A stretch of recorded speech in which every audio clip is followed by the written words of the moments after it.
Assalamu alaikum everyone. Today's topic of video discussion is intermittent fasting. Pros and cons of intermittent fasting during Ramzan. Ramzan में हम किस तरह से intermittent fasting कर सकते हैं और इसके हमारी बॉडी के लिए क्या फ़ायदे और क्या नुकसान आते हैं. तो आज की वीडियो में हम इस चीज़ को डिस्कस करेंगे.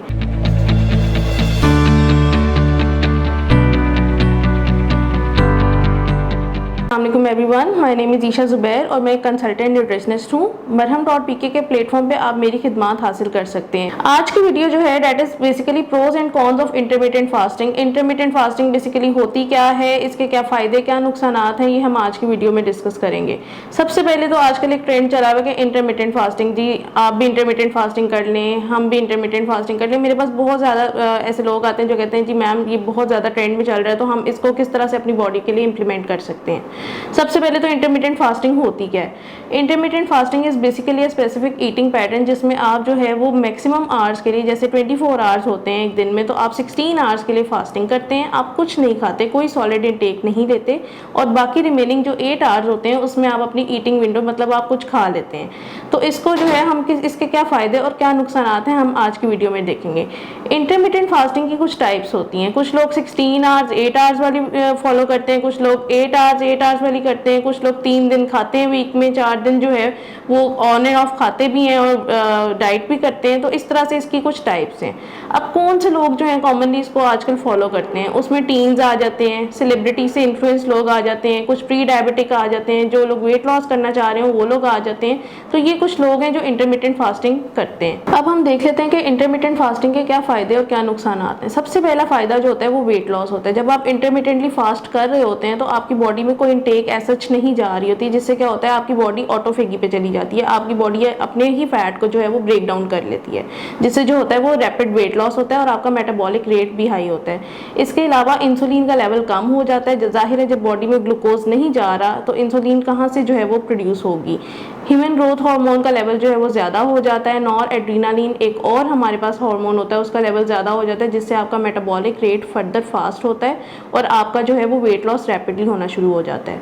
उसके अलावा जो है डायबिटीज़ में इसका बहुत इंपॉर्टेंट रोल होता है. इंटरमिटेंट फास्टिंग से जैसे कि ग्लूकोज नहीं बन रही होती, तो प्री डायबिटिक्स और डायबिटिक के लिए ये बहुत अच्छी चीज़ होती है वेट लॉस करने में और अपना डायबिटीज़ लेवल मेंटेन करने में. 2016 में एक रिसर्च देखी गई जिसमें उन्होंने ये चीज़ अंदाज़ा लगाया कि इंटरमिटेंट फास्टिंग से जो है वो ट्राइग्लिसराइड्स का लेवल, कोलेस्ट्रॉल का लेवल जो है वो बॉडी में बहुत कम हो जाता है.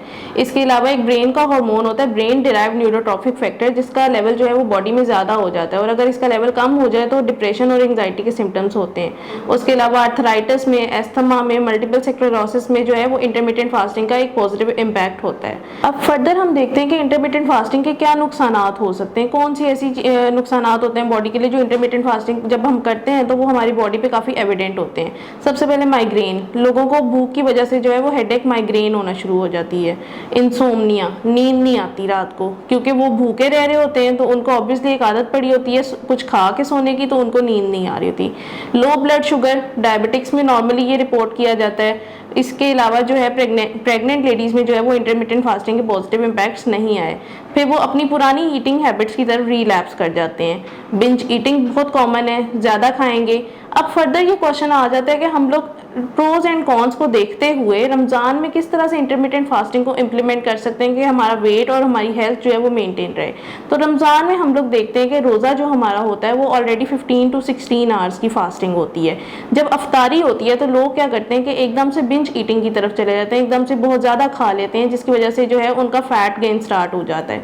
तो इसको अवॉइड करने के लिए हम इस तरह से इसको कर सकते हैं कि इंटरमिटेंट फास्टिंग जो है वो हम अपना फास्ट वैसे ही रखें और हम जब अफ्तारी करें तो अफ्तारी के टाइम हम लोग शॉर्ट पोर्शन के मील बना के लें, छोटे छोटे पोर्शन के मील लें, एकदम से बहुत ज़्यादा इंटेक ना लें. साथ साथ जो है हम अपनी वाटर इंटेक को जो है वो एडिक्वेट रखें. इससे क्या होगा, हमारा वेट मेंटेन रहेगा. और अगर हम शॉर्ट पोर्शंस में खाएंगे, शॉर्ट पोर्शंस में ये होता है कि आपको कैलोरीज भी मिल रही होती हैं और एकदम से आपका फैट जो आपका ग्लाइसेमिक इंडेक्स होता है वो भी बहुत हाई नहीं चला जाता. तो इससे क्या होगा कि आपकी इंटरमिटेंट फास्टिंग भी होगी, आपका वेट भी मेंटेन रहेगा और साथ साथ आपकी हेल्थ के लिए भी कोई बैड इंप्लीकेशंस नहीं होंगी. तो आई होप कि आप लोगों को समझ आई होगी कि रमज़ान में हम इंटरमिटेंट फास्टिंग को किस तरह से इंप्लीमेंट कर सकते हैं, उसके प्रोज एंड कॉन्स को देखते हुए, ताकि हमारा वेट और हमारी हेल्थ जो है वो मेंटेन रहे.